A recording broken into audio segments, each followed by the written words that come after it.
Daniel chapter 1. Last week we talked about the character of Daniel. We kind of brought out some things that made Daniel very special. We're talking about a young man who's between 15 and 17 years old when he's taken from his homeland to the land of Babylon, or the city of Babylon, Nebuchadnezzar the ruler. We talked about some of those things with regard to Daniel specifically, but one of the things that is always interesting when you're talking about a book that parallels history along with the Bible account, and we reiterate the fact that the Bible is not a history book, but it is. It does have historical import. It does have historical facts that go along with it that parallel history, and that's one of the sources of inspiration. There's a whole class that is taught on the inspiration, that I could teach on the inspiration of the Bible, and that's one of the inspirations, is how well the Bible the Bible parallels actual history. But it's also interesting to note what else was going on in the world at the time. At the time that Daniel became a captive and was taken to the city of Babylon, there were other things that were going on in the world. I mean, the world of Daniel, the world of Nebuchadnezzar, the world of the Babylonian Empire, they don't exist in a vacuum. There are many other things that are going on in the world at the same time. During this time period, construction began on the Acropolis in Athens.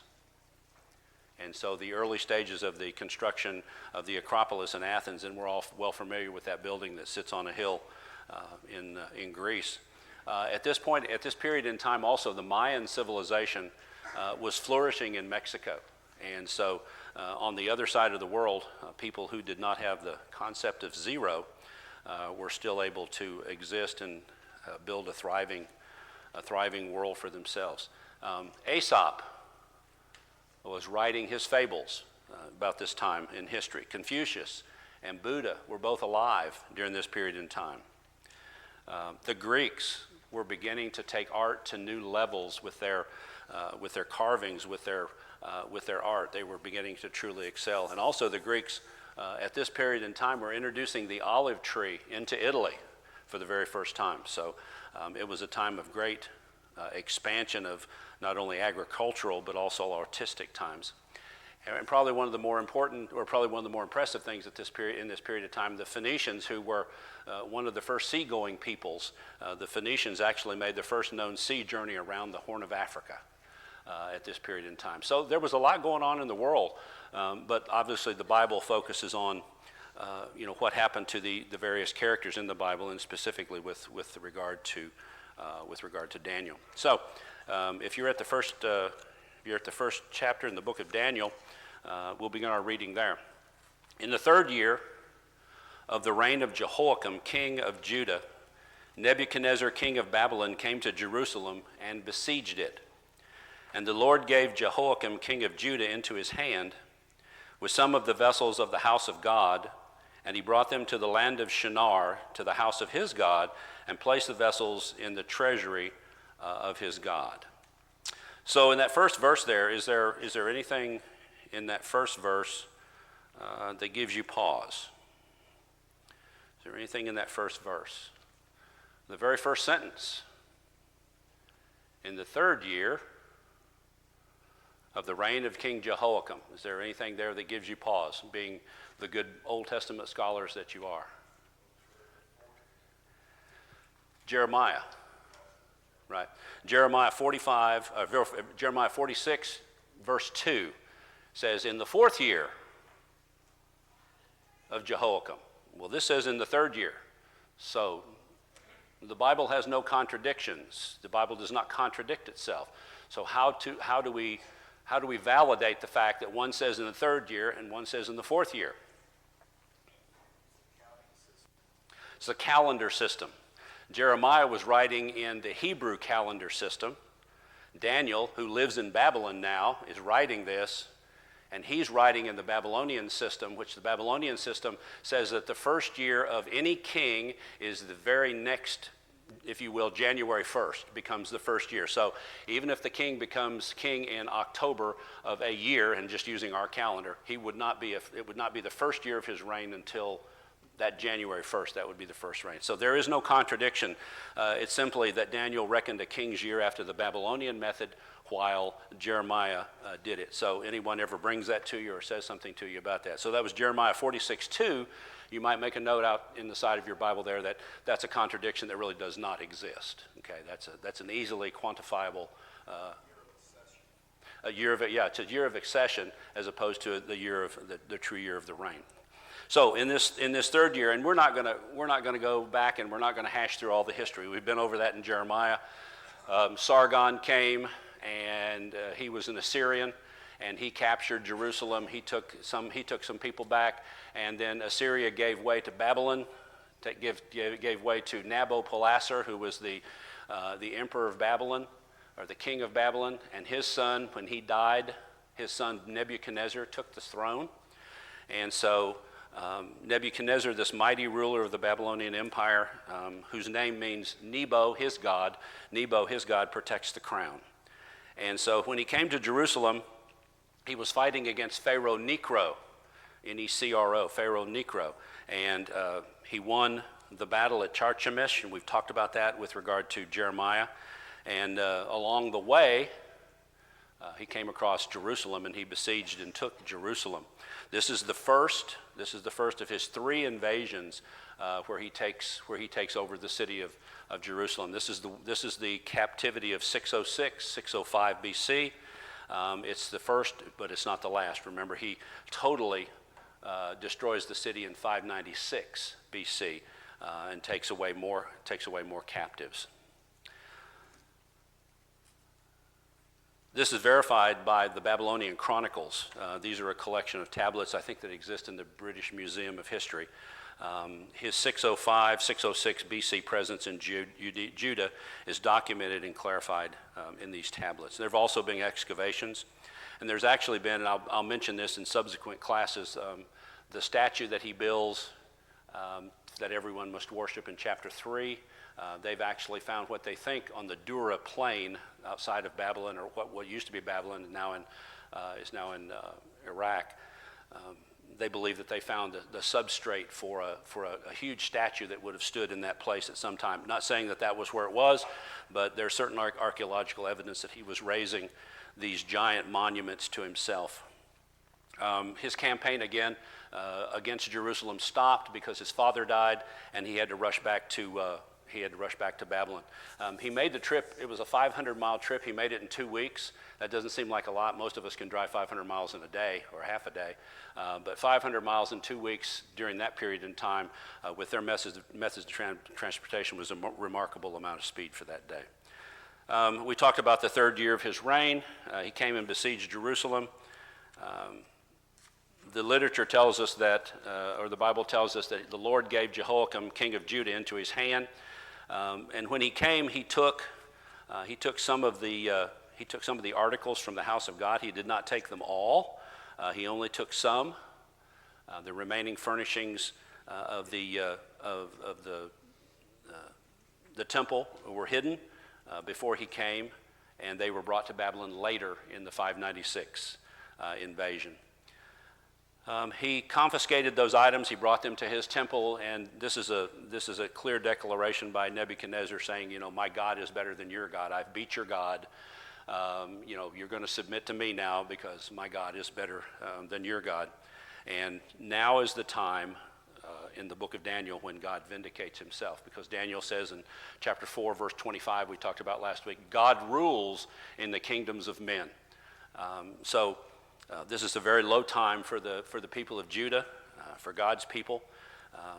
They've lost to the Assyrians, they've lost to the Egyptians, they've lost to the Babylonians, and all of this they've brought on themselves because of their faithlessness, because of their backsliding, because of their idolatry, because of all of these things. God has told them over and over in the book of Jeremiah, again in the book of Ezekiel, that all these things are going to come upon them.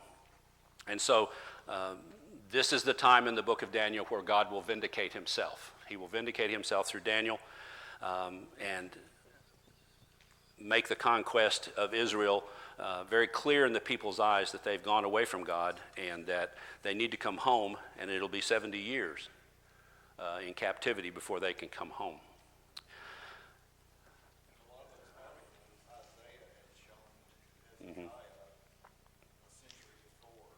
Yeah, remember that it was Hezekiah who came when they came to the city. He took him into the palace and showed him everything he had. He just, it's like you walking into your house and, open up all your jewelry and here, look what I've got and look what I've got, and open your garage and show him all your fancy cars and all the stuff that you've got. And so he just made a show of everything. And so, when that did happen, they knew kind of where everything was. So they took everything. So in verse 3, the king commanded Ashpenaz, the chief eunuch, to bring some of the people of Israel, both of the royal family and of the nobility, youths without blemish, of good appearance, skillful in all wisdom, endowed with knowledge, understanding, learning, competent to stand in the king's palace, and to teach them the literature and the language of the Chaldeans. And when you see the word Chaldeans, you can just substitute the word the Babylonians, so the Chaldeans are the Babylonians. So he wants them to bring some of the children. He wants them to bring some of the people of Israel, both of the royal family of the nobility. Now, why would he choose these people? Why the choice of these people as opposed to just bringing some kids? I'm sorry? He wanted the best. Okay, he wanted the best to place before the king. You don't bring something that's not of top standard or top shelf. You don't bring that before the king, because remember, Nebuchadnezzar is, if not anything, he's a very cruel man.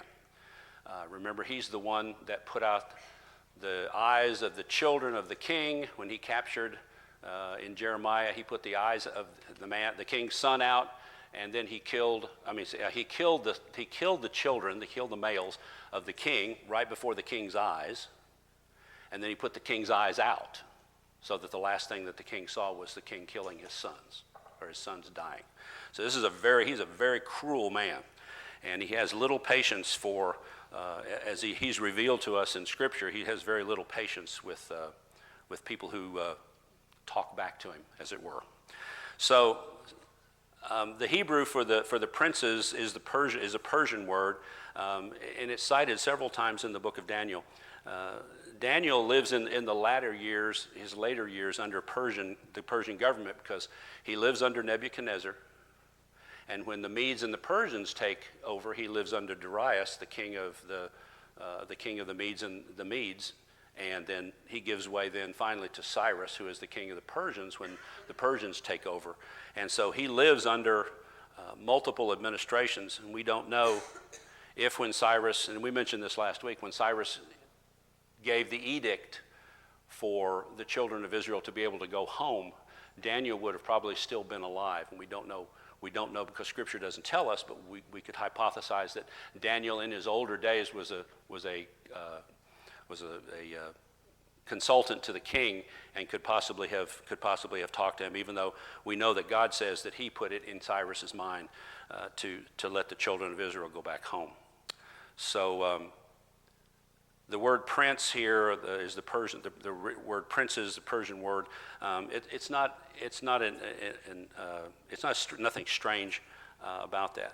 So Nebuchadnezzar is very wise from the standpoint that he's going to bring people back from Jerusalem that are of the noble class and of the upper class, because they're the ones that he can most likely take in turn. So if you think about yourself from the standpoint of being taken from your homeland, and we talked about this last week, being taken from your homeland and being taken before a king who is a very powerful man, there are certain things that he is going to assume that you are going to do.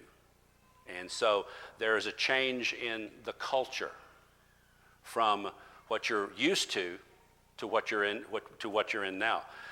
So these kids are coming in, and to the point that Daniel was a very young man, probably 16, maybe 17 years old when he came before the king, and we talked about this. And so verse 4 talks about the fact that these young people were without blemish.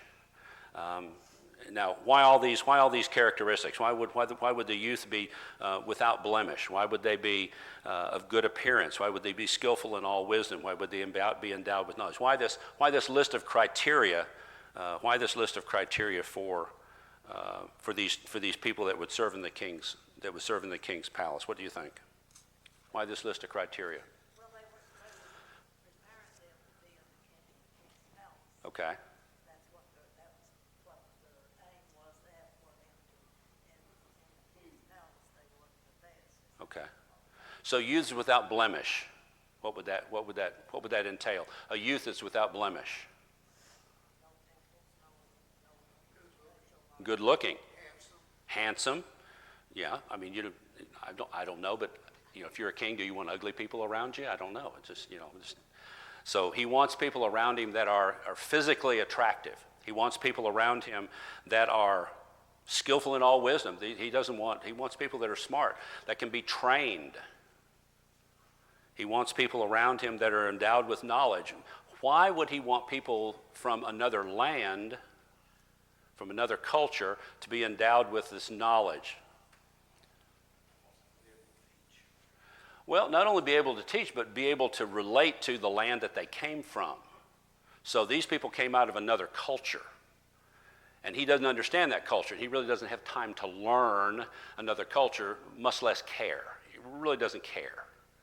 But he needs to know how to manage those people that remain in the land, and he can do that through these people if they're endowed with this knowledge. Understanding learning, obviously wants smart people, competent to stand in the king's palace. He doesn't want someone of low IQ. He wants only the best. And so this would be why he would choose from the nobility and from the upper class, because the differences between the upper class and the lower class, and there really were probably not much of a middle class, but the differences would be much different, would be astounding. The younger lower middle class people would just simply work. They would just simply work. They would not get any education. Calvin, in some of his writings, he spoke about the fact that he knew that Nebuchadnezzar knew that the Jews were a stiff-necked people. He had heard about how they had acted toward their God. He heard what these people had done. He knew they were stiff-necked. He knew they were obstinate, and so he's going to use every means necessary to take these young people and soften them up. He's going to soften them up for his service. Does Satan use that similar strategy with us today? Does he use that same strategy with us today? So you take a godly people, although they were very ungodly, but they were a godly people. They were God's people, the children of Israel, and you take them to a very ungodly place. Well, what is an ungodly place for us today? The world. It's a very ungodly place. And so how does Satan use that? So just as the king offered them various things, Satan is going to offer up things to us. And like Daniel, we need to be able to purpose in our hearts that these things are not for us. And so the parallels between Daniel's life and the life of a Christian are very stark. So, Daniel has prepared himself for service to God through his upbringing, and now he's in a foreign land. Now he's in the world. He was a Christian, and now he's out in the world, and his life doesn't change just because he's in the world. We're to be in the world, but not of the world. And so Daniel, like we, should educate ourselves in the ways of the world so that we're aware of what's going on in the world and what's trying to sway us. So, all of these children or all these young people are brought to the king's palace. In verse 5, we talk about the fact that the king assigned them a daily portion of the food that the king ate. So they're eating the same food that the king eats, and of the wine that he drank. They were to be educated for 3 years, and at the end of that time, they were to stand before the king. All right? He's assigned them a daily portion of the food the king ate and of the wine that he drank, and then they were to be educated. And so we skip forward down to a few verses, and we know that this is not going to set well with Daniel. So we see that Daniel purposed in his heart not to eat, not to drink the king's food. Why?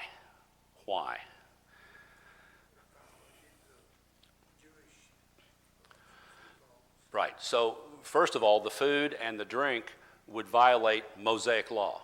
And Deuteronomy is very clear on what you can eat, what you can drink, and these were not things that they could. So, again, for the Christian, we know what God's will is. We know that God wants us to keep ourselves unsullied from the world.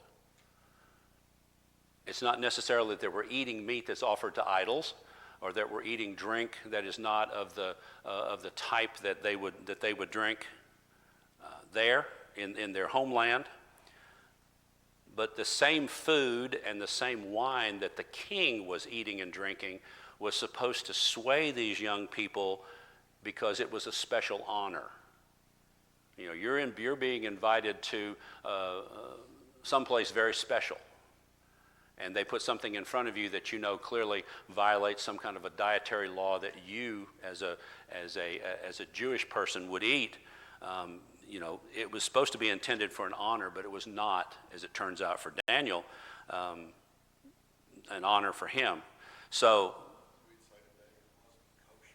it wasn't kosher, yeah, and to that fact, it wasn't kosher.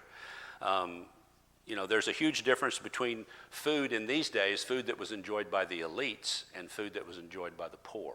So it's a very clear distinction that he is trying to sway them and tell them that, you know, because they're eating his food, this is a special honor that they should eat this food and drink, because that puts them on a different level. Among these young men that came from Jerusalem, from the land of Israel, Daniel, Hananiah, Mishael, and Azariah of the tribe of Judah. And the chief of the eunuchs gave them names. Daniel's name was Belteshazzar. Okay, first of all, what does Daniel mean? What does Daniel's name mean? What does his name mean? God is my judge. God is my judge. Okay? His name was changed to Belteshazzar, which means bells. It's one of their gods, B-E-L. Bells, prince. Hananiah, his name means beloved by the Lord. And his name was changed to Shadrach, which means illuminated by the sun god. Notice that he's taking their names and he's changing them into Babylonian names. Again, this is a move by Nebuchadnezzar to soften these people up, change their names, change their culture, change their way of life, to get them to be more Babylonian in the way that they live. Right. The God of Babylon. Right. Exactly. Mishael means who is as God, and it's changed to Meshach, which means who is like Shak, S-H-A-C-K. Was a Babylonian goddess corresponding to, you be more familiar with Venus or Ishtar. And Azariah means the Lord is my help, and his name was changed to Abednego, which is servant of Nego, another one of their gods. So 3 years of training, the purpose of the food, the purpose of the names, the purpose of the education, quite simple. Total indoctrination. Total indoctrination into the Babylonian way of life. It's the goal of taking a Jewish man and having them leave their Hebrew God behind and leave their culture behind. And Nebuchadnezzar wanted to communicate to these people, you need to look to me for everything, because I am God. So Nebuchadnezzar's aim here is very simple. He's to take these people and to change them. Now, as Christians, there's similarities here. Every day when we go out into the world is trying to change us. We know the truth. We read the Bible. We study the Bible. We come to church. We understand what we should do, how we should live. But outside these doors, there are people, there are things, there are places that are trying to change us. And so, instead of looking to God, many people whose faith is not as strong as it should be are looking to things that the world talks about. They come to church on Sunday and sing, "Oh, how I love Jesus," but then they go out and act just like the world. And those people are just like the ones that would give in, but we know that these 4 young men did not give in to the temptation that was offered them by Nebuchadnezzar. So, verse 8, there's a decision that is made by Daniel, and it's very clear, and we talked about this extensively last week. Verse 8 says, "But Daniel resolved," or he purposed in his heart, "that he would not defile himself with the king's food and with the wine that he drank." Okay? He would not defile himself. This defile carries the meaning of polluting oneself or staining oneself. Notice he resolved that he would not defile himself with the food or the drink. Therefore, based on that decision that he resolved to do this, he asked the chief of the eunuchs to allow him to defile himself. What could he have done? We know what he did. What could he have done? What could he have done? Could have just given in. Could have just gone along. Well, here I am. I'm in Babylon. When in Babylon, do what the Babylonians do. What happens in Babylon stays in Babylon. But he decided that he would not do this. And notice, he did not make a demand. He did not make a demand. What did he do? He asked. He asked that he might not defile himself. There's a spiritual basis behind what he did. There's a spiritual basis. So he makes a big deal over a very little thing. I mean, come on, it's just eating the king's meat and drinking the king's wine. I mean, come on, what's the problem here? But he makes a big deal out of a very little thing. And really, with respect to God, is it not the little things that we do, both right and wrong? Is it not the little things? It's usually nothing grand. It's usually nothing big. But it's always the little things. But we have to take a stand. I think we have to realize that even though these people had been exiled to Babylon, they had, the reason for that was because they had sinned against God. They had forgotten God. They had done away, the idolatry and all the covenants and stuff like that. Yet, even though they had been exiled because they had sinned, they still was remaining faithful, trying to be faithful to God. Right, right. When you realize that everything you do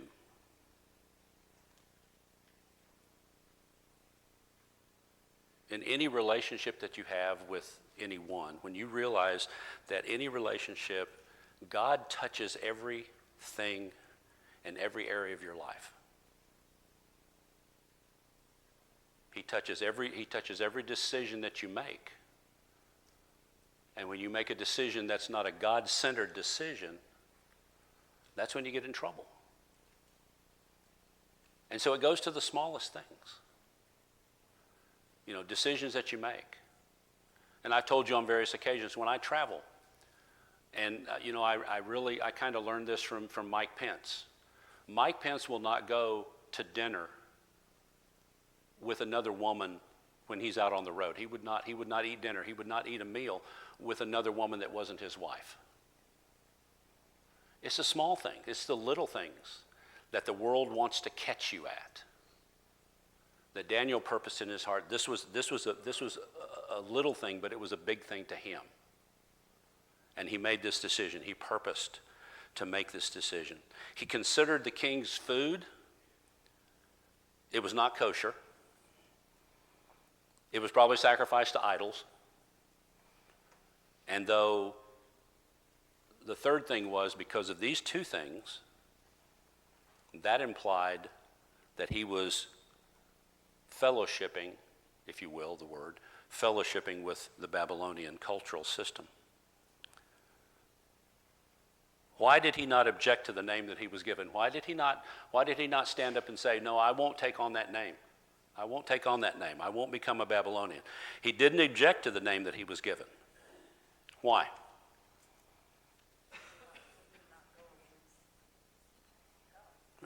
You can call me whatever you want to call me. That was what he thought. You can call me whatever you want to call me. It doesn't change me. So Daniel and Shadrach, Meshach, and Abednego, as they were called, he didn't object. He didn't object to that. He didn't object to the Babylonian education because he knew what he believed. His family, we're not told anything about Daniel's family. We talked about this last week. Daniel's family must have raised him right. I mean, look at the purpose. Look at the purposefulness of this man, this young man at 16.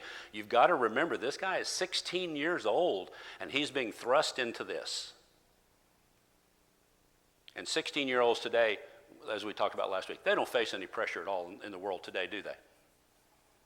16-year-olds don't have any pressure on them at all today, do they? They have an inordinate amount of pressure placed upon them. Why don't you want to do this with the group? Why don't you want to take advantage of this as with the rest of the group? Why don't you want to be like the rest of the group? And this is a 16-year-old man who's been plucked from his homeland and taken to this beautiful, ornate city and placed before a king who's one of the cruelest people on earth. He knew what he believed. He'd been raised right. And his parents are a testament, although we don't read anything about them. And you know, in the final analysis, he didn't object to these things, but he did object to food and drink because that violated his most fundamental principles. And that was direct disobedience to God. And so, as Baldwin, one of the scholars that I read, a historical scholar, by Eastern standards, to share a meal was to commit oneself to friendship. It was of covenant significance. And we don't do that today. There are a lot of things with meals that we don't do today. We get together for fellowships in the NPR, and that's a covenant relationship. We develop a relationship with people when we eat with them. And I'm old enough to remember when on Sundays, 9 times out of 10, you might get invited to somebody's house to eat fried chicken. We used to invite people to our homes on Sundays to eat. We don't do that anymore. Not that I know. We have the NPR, and we have that fellowship, and that fellowship is good.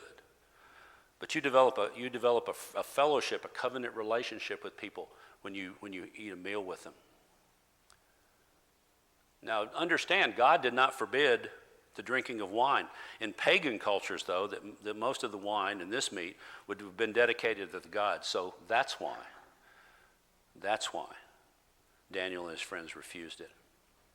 So Daniel, in the final analysis, makes this request. He says, therefore, he asked the king of the chief of the eunuchs to allow him not to defile himself. So he makes a remarkable, courageous decision. The king orders the menu. The king orders up what's going to be eaten by everyone. And rejecting the menu means what? It means rejecting the king. And it could result in punishment, up to and including death. So refusing, while other Hebrew youths probably were eating, Daniel and his friends, they decided, they made the decision, conscious effort not to. It's not that the food wasn't attractive. The food was probably pretty attractive. Seemed a much better alternative than what they had been eating. But you know, Daniel could have thought in his heart, God has taken me out of my home. He's brought me here to Babylon. He's placed me in this place that I don't want to be. He could have taken a much different tact. So it was easy to think, God's let me down.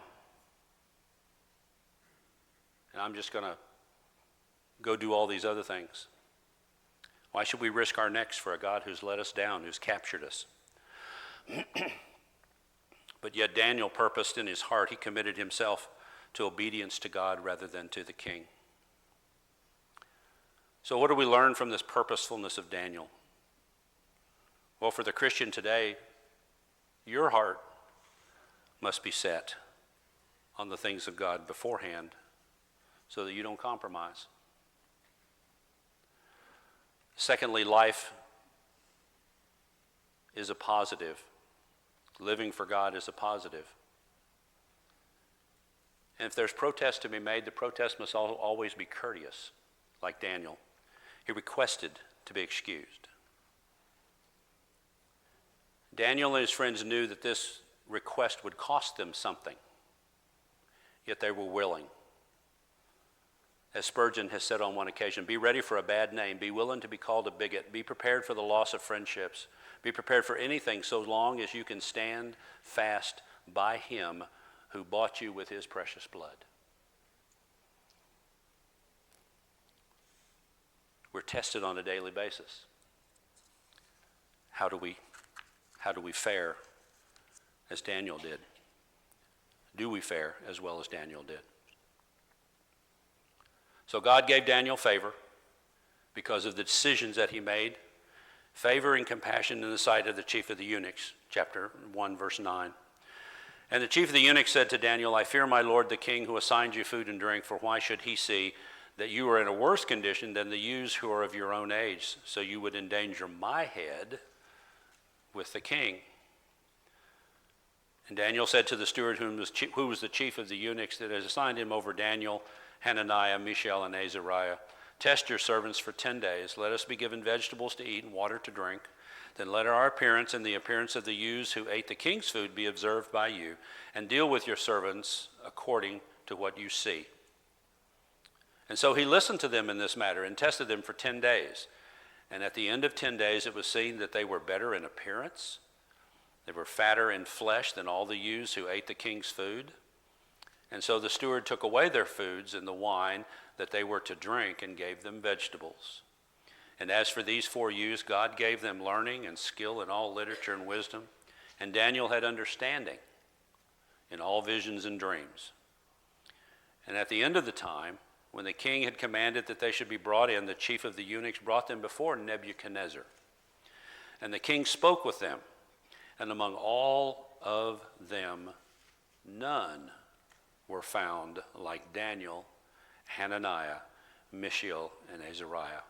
Therefore, they stood before the king. And in every matter of wisdom and understanding about which the king inquired of them, he found them 10 times better than all the magicians and enchanters that were in all of the kingdom. And Daniel was there until the first year of King Cyrus. God does not abandon those who stand for him. That's one of the lessons for this chapter.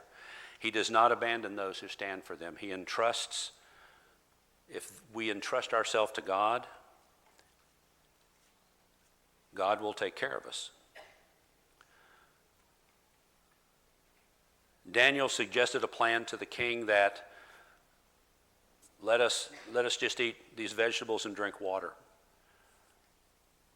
He addressed the eunuch's concern because the eunuch was concerned that this would come back on him.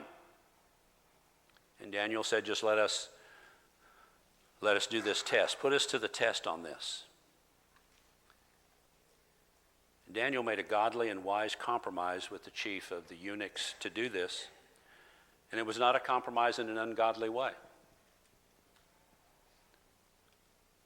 James 3:17 tells us, but the wisdom that is from above is first pure, and then peaceable, gentle, willing to yield, full of mercy and good fruits, without partiality and without hypocrisy. If you have strong convictions, and you stand by those strong convictions like Daniel did, and make up your mind that certain things will be this way, and then you ask for them in the right way, I think it's apparent here from Daniel's case that God did provide for him. So in this case, he asked for vegetables and water to drink. I don't want to get off into a dietary conversation about eating vegetables and doing all that. But in this case, vegetables in the writing in this sense refer to grains and plants and not just strictly vegetables. So there was a vegetable, it was a vegetable protein-rich diet, if you will, because there are lots of vegetables that are grain-wise and everything that are good for you. Basically, it's a vegetarian diet chosen because the meat at the king's table was not prepared in a kosher manner. It had been sacrificed to idols, and he was just obeying the command and the promise to trust. Exodus 23:25 says, "So you shall serve the Lord your God, and he will bless your bread and your water." And so the eunuch consents to this, and they go 10 days. He looks in on them and gave them vegetables, and so he consents in the matter, and their features appear better. And again, this is the hand of God at work. There's no biological reason why a vegetarian diet should make them appear better and fatter. No reason. Perhaps their diet would make them appear the same as the other ewes, but not better and fatter. But God's hand was in all of this.